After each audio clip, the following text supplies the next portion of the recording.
What is good, YouTube? It's your favorite Zoe boy, Jonathan, back with another video. The hiatus is over. We here. We in school now. UMass Amherst, for those who don't know.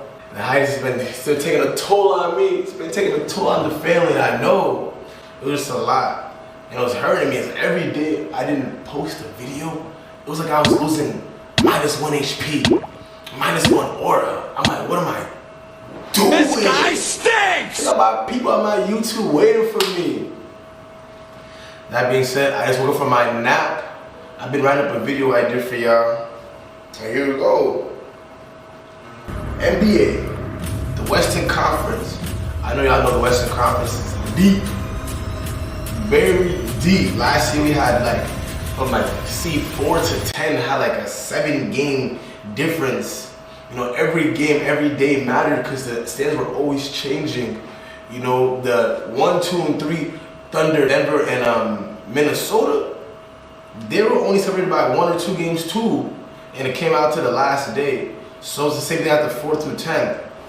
But what if I told you this year, it's gonna be 3 more valid teams in the West? What if I told you this year the Wild West is only about to get wilder? So are you Lakers fans, you Curry fans, you Warrior fans, y'all might not make it to the playoffs. There is a good chance it'll be the first year that we won't see LeBron or Curry in the playoffs. And here I'm gonna tell you why. I'm gonna mention 3 teams that will definitely be a contender to make the playoffs this year. I'm not saying they're definitely going to make it, but they're gonna be way better than they were last year. I know y'all, my first take, no one's gonna disagree with this one. Everyone knows basketball is gonna agree with this one. Memphis Grizzlies. Now, I don't know if y'all remember this young superstar, this young man that goes by the name of Ja Morant. Where's Ja Morant been?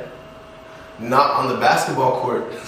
And that's what led his team to the downfall. But he's been getting better. His team's been getting better since he hasn't been there. We've seen some young players budding. G.G. Jackson. We have his number 2 and his number 3. They've been getting better. Jaren Jackson Jr., Desmond Bane. Jaren Jackson went up from averaging 18 points to like 22 last season. That's real good. That's really good. And we're number 1 back. And Desmond Bane, yes, his scoring's been a little lower, but if you actually watch the games, he's playing better. He's better at making his own shot. He's better at catching shooting. So now you have that shooting, elite big man, Jaren Jackson Jr., Defensive Player of the Year a couple years ago. And you got your best player back. You got Zach Edey, drafted Zach Edey, which is a great pickup. Because the problem that the Grizzlies had, even when they were healthy, is that their big man could not stay healthy. Steven Adams was not doing it for them. I think Steven Adams only played 42 games last season. It's not enough for your big man. So now we have a healthy, even taller, bigger big man. And you have your starting core back. You got Marcus Smart as your 2. So this is going to be a defensively capable team. They're going to be defensively capable. They'll be better in offense. I'd say they'll probably have around 40 wins.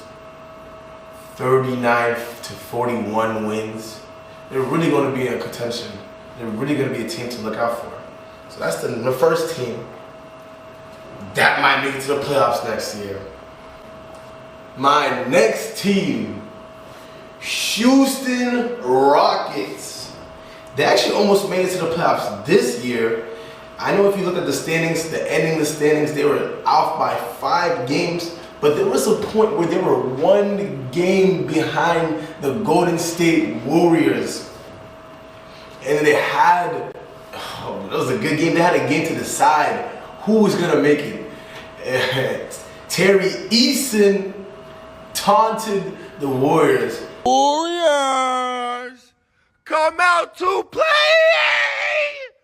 Warriors, come out to play! The Warriors did not have that. They sent the youngins home. But with that being said, they're gonna be better this year with the average age of 24.8. Average age of 24.8. These are some youngins that can hoop. Following Jalen Green and Alperen Sengun, two budding stars. I think they could definitely be superstars and all-stars in the next 2-3 years. People call Alperen Sengun Baby Jokic. Almost a triple-double machine. He averaged about 5 assists. He can get that up. Jalen Green, hyper-athletic, very good hooper. Their head coach, Ime Udoka, very defensively minded coach. So their defense is gonna take get better. Because one thing I noticed about the Rockets roster, they're very big. They have like about like 5'6" wings that are 6'6" to 6'8", 6'10". They're big. Jabari Smith, Terry Eason. They're a big, long team. Also, they had a very good pickup with a 3rd overall pick. They picked up Reed Shepherd, which is really gonna add depth, guard depth, what they needed. Because they got high tier guards, I say. Fred VanVleet, that's a good player. Jalen Green, but now with Reed Shepherd coming off the bench, you know, if one of the other 2 players are hurt, like I just mentioned, he can fill in. The Rockets are going to be a solid team this year. Look out for them. And number 3, coached by Greg Popovich, the San Antonio Spurs. So without Rip, you really have good coaching. How many rings does Greg Popovich have? That's a great coach right there. And now you're gonna add a great coach and add Chris Paul along with the next LeBron, the biggest superstar, the biggest prospect since LeBron James and Victor Wembanyama. That's gonna be a very good team. So the big problem that the Spurs had last year, they didn't have much closers except for Victor. They weren't getting the ball to Victor in opportune moments, in good spots for him. Chris Paul has been a leading passer in this league since he came into this league.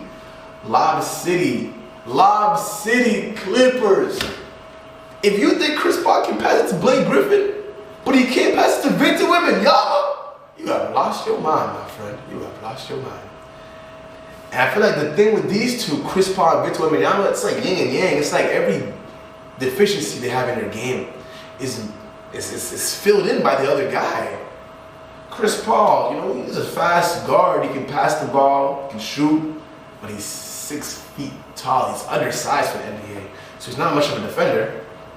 You know what I mean? He can't defend that well. I mean, he can try, but like you have Shai Gilgeous-Alexander, Luka Doncic, like he's outmatched them.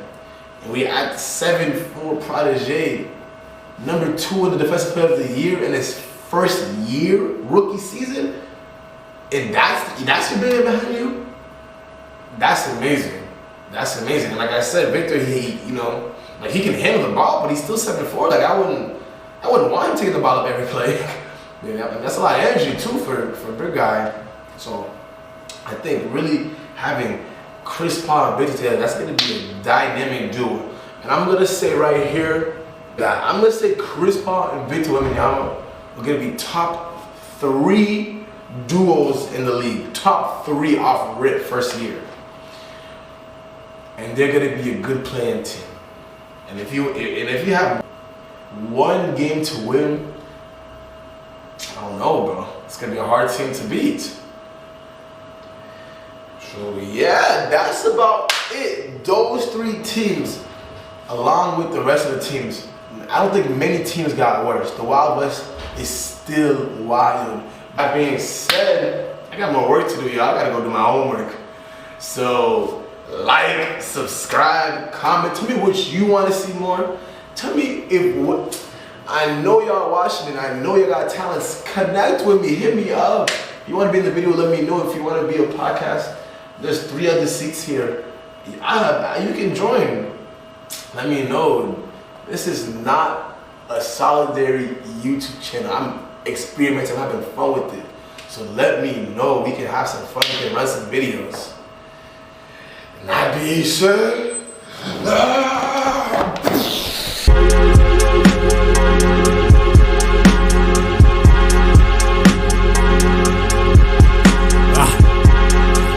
the butcher coming.